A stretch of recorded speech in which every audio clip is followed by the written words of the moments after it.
I stood there, my palms clammy, the walls of the church seemingly closing in around me. My heart pounded in my chest, my breath shallow. I couldn't think straight, couldn't focus on anything except that one question that had been circling in my head for hours, for days, for weeks. Am I doing the right thing? I could feel the sweat trickling down my back as I stood at the altar, dressed like a damn peacock. It was too late to back out now. Lenny, her mom, my mom, they'd been planning this wedding for months, pushing and prodding, making sure everything was perfect. And here I was, about to ruin it all. The wedding march blared over the speakers, and the church fell into a silence so thick it felt suffocating. I glanced around. The place was packed, our friends, our families, everyone staring at me, waiting for me to make my vows. The guy in the balcony was filming, live streaming for everyone who couldn't be there in person. My nerves tightened. And then, I saw her. Leanne. She looked incredible. I couldn't take my eyes off her as she stepped forward, her father's hand holding hers. She moved down the aisle with grace, looking every bit the vision of beauty that I had imagined. My heart should have been swelling with love, with pride, but instead, I felt like I was suffocating. Carl, my best man, leaned over and whispered to me, loud enough for everyone to hear, "It's not too late, buddy. You can still get away." He laughed like it was some kind of joke. Some kind of sick joke. Carl had been my best friend since elementary school. He was the one I called when I needed help, the one who had always been there for me. But now, at the worst possible moment, he was the one making me question everything. I could do this. I could follow through. And then live with it in peace. But, the truth was, I couldn't. Not like this. Not in front of all these people. I couldn't keep living this lie. I didn't say anything. I just turned.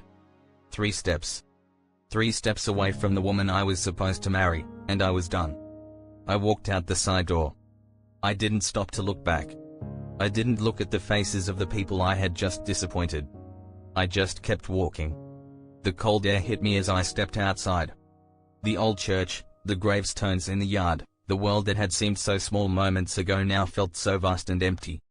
I didn't know where I was going, but I needed to get away. Fast. I crossed the cemetery, jumped the fence, and headed down the road to where I had left my truck. I could do this. I had to. Once I was behind the wheel, I opened my laptop. For a second, I hesitated.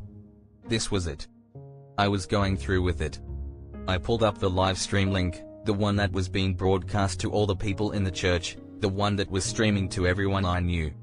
I had all the contact information, phone numbers, emails, Facebook accounts. All of it.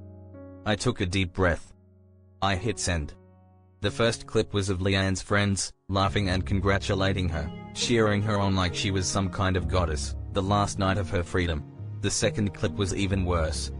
It was of Leanne in bed, tangled in sheets, asleep with a stranger. The camera pulled back slowly, revealing the face of the man in bed with her. My old friend, Carl. The third clip. It showed Leanne, disheveled and crying, in the arms of her maid of honor, Helen, who was comforting her in the middle of the chaos. As I drove, I heard my phone buzzing in the passenger seat. The first call was from Carl. I didn't answer. I knew what he'd say, and I wasn't in the mood for it.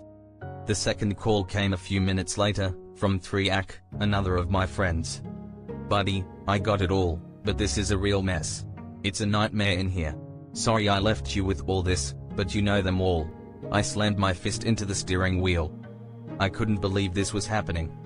Anger was bubbling up inside me now. Then, the phone buzzed again. I saw the name on the screen. It was Ollie, but it wasn't actually him calling. "Matthew. Please.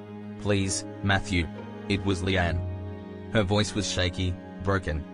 "I need to see you. Please. Where are you?" I didn't know how to answer. The words didn't come. Instead, I just growled, "Dead." The phone rang again. This time, the name on the screen was my father.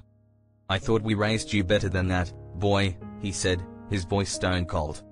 It wasn't a question, just an accusation. "We're waiting for you at home, where you can apologize. To us. To Leanne and her parents." Behind him, I could hear my mother's voice, livid, demanding the same. They were furious. But, somehow, Nobody cared to ask how I felt in that moment.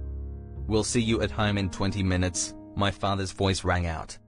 It wasn't a request. It was a statement. I wanted to scream.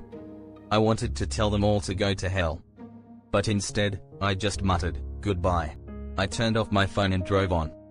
Sydney was 3 hours north. My new life was further up in North Queensland.